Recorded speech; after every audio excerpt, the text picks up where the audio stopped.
One day, something really unexpected happened to me.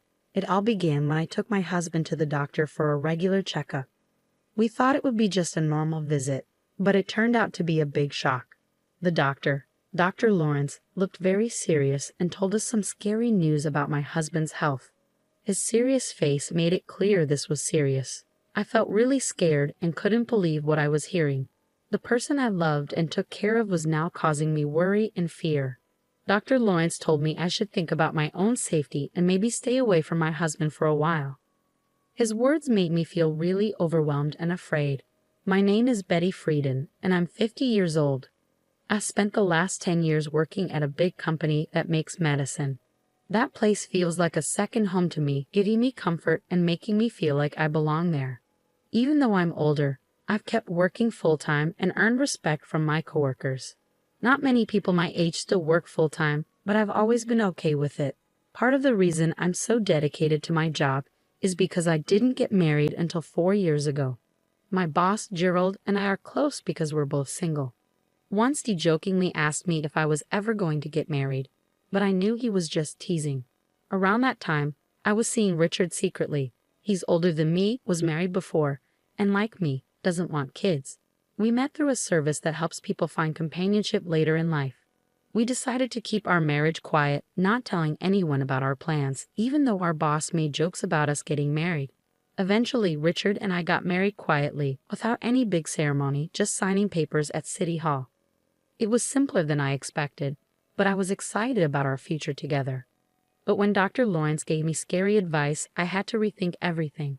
My feelings of care for my sick husband were now mixed with fear and confusion. Dr. Lawrence's words kept echoing in my head, telling me I needed to act to keep myself safe.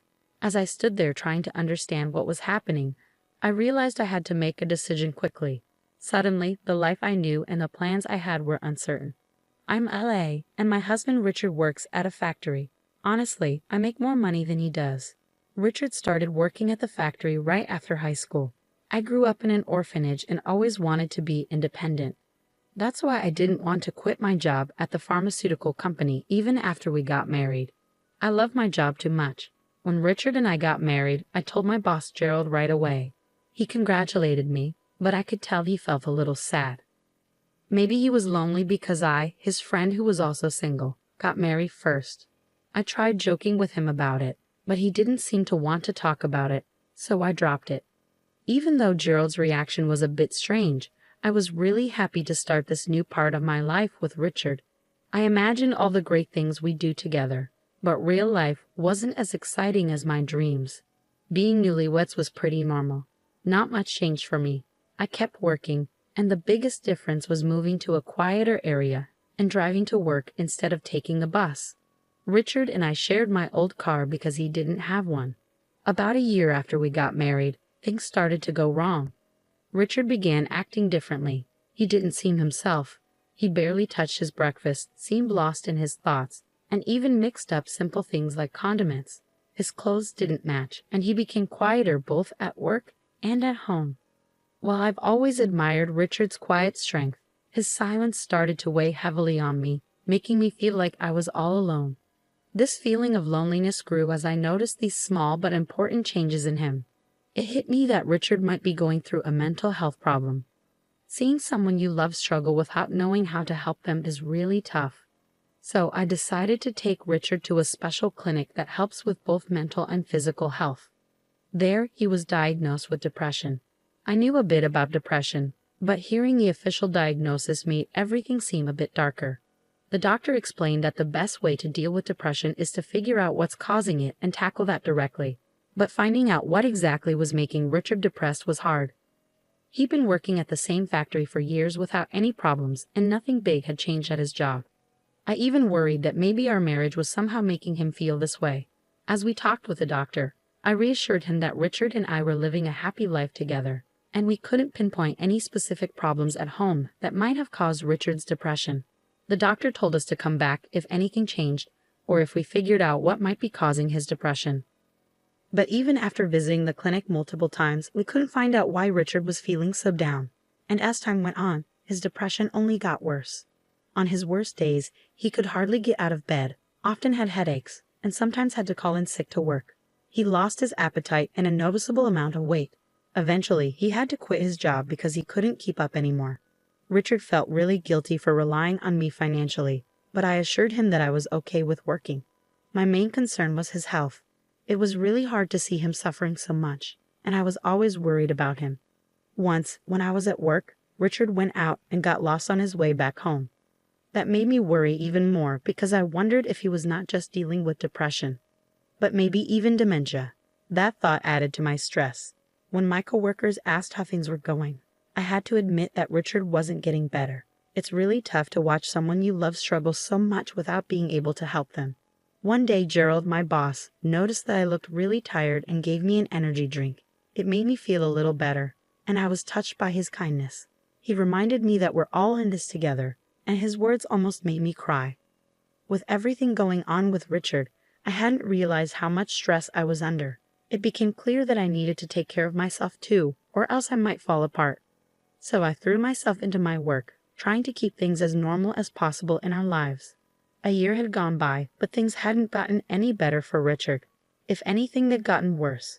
As our third wedding anniversary approached, I couldn't see any improvement in his condition. Then, one morning, I realized our car was missing. I checked again, but it was definitely gone. Since Richard's diagnosis, I was the only one who drove it, and I hadn't used it since the day before. So it should have been at home. I asked Richard if he knew where the car might be. He said he thought it was there when he got home yesterday. I remember he had gone out for a bit while I was at work. The doctor had suggested he try walking or jogging to help him cope. If the car was there when he came back, it must have disappeared during the night. With the car gone, I had to use public transport and ended up being about 10 minutes late for work. I explained the situation to Gerald, my boss, who was understanding but curious about the car's disappearance. He wondered if Richard might have taken it, but I didn't think so. Given Richard's condition and his reluctance to drive since getting sick, it didn't seem likely.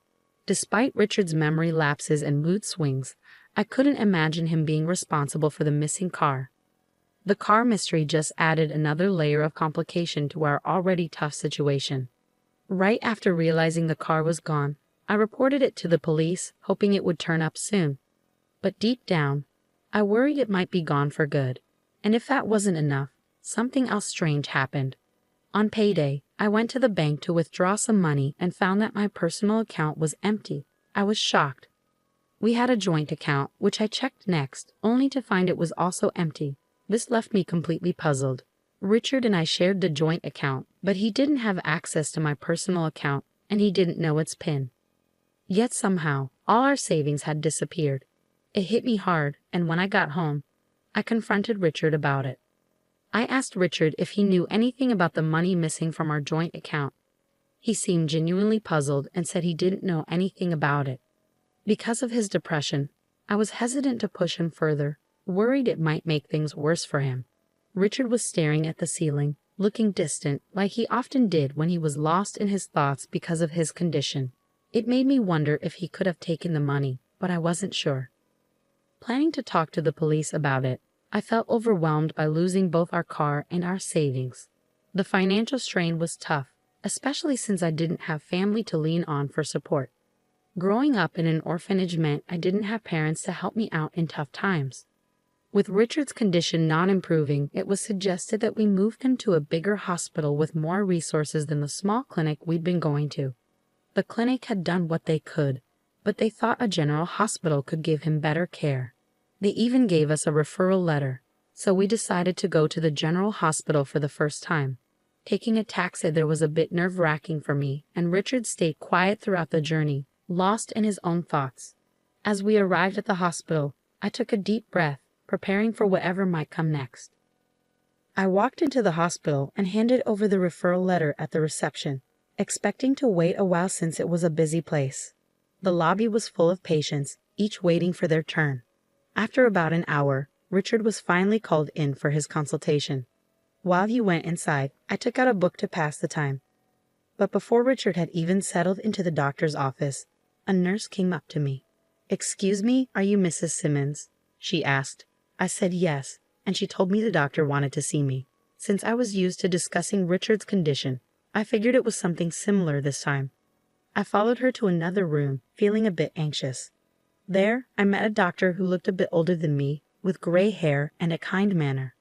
Before I could even sit down properly, I asked if this was about Richard's condition. He nodded seriously, and I braced myself for whatever news he had for me. The doctor's next words caught me completely off guard. He told me that Richard had been arrested for fraud 10 years ago, and advised me to keep my distance from him. I was utterly confused. Why was this coming up now during a routine medical visit? The doctor explained that he suspected Richard might be faking his depression. He remembered treating a deep cut on Richard's leg during surgery 10 years ago, which raised his doubts. This revelation shocked me. I thought we were dealing with Richard's mental health, but now I was learning about his hidden past and a possible deception about his current condition. It was a lot to process, and I struggled to reconcile the caring husband I knew with the person the doctor described. When the doctor mentioned recognizing a large scar on Richard's right leg, it all started to make sense. I knew of the scar, but didn't know how Richard got it, as he had never mentioned it. Finding out that the doctor before me was the one who had treated Richard's injury years ago felt like an unbelievable twist of fate. As the doctor continued, he revealed more about Richard's past. Richard had injured himself during a dispute with his ex-wife, which stemmed from him stealing her money and luxury items. Shockingly, he had even pretended to have dementia to lower his ex-wife's guard before committing the fraud. This pattern of faking illnesses to aid his deceit was truly disturbing. Learning about Richard's criminal history and arrest was overwhelming. I hadn't looked into his background before marrying him. Having been alone for most of my life, I was just grateful to find someone who wanted to be with me. The doctor's serious warning that Richard could be a danger to me sent shivers down my spine. His tone made it clear that this was a serious situation. It hit me hard. I had been deceived. In the days that followed, I struggled to act normal around Richard while secretly planning my next moves. I decided to install surveillance cameras around our home to monitor Richard's actions when I wasn't there. About a week later, I noticed a watch and bag were missing. When I reviewed the camera footage, I saw Richard leaving the house with them and returning later with a lot of cash, looking pleased with himself. His behavior didn't match that of someone suffering from depression. This footage confirmed my worst fears. Richard was the one behind the theft of my belongings, the car, and our savings. Seeing the hard evidence of his deceit was heartbreaking. Richard had lied to me and manipulated me, betraying the trust I had in him.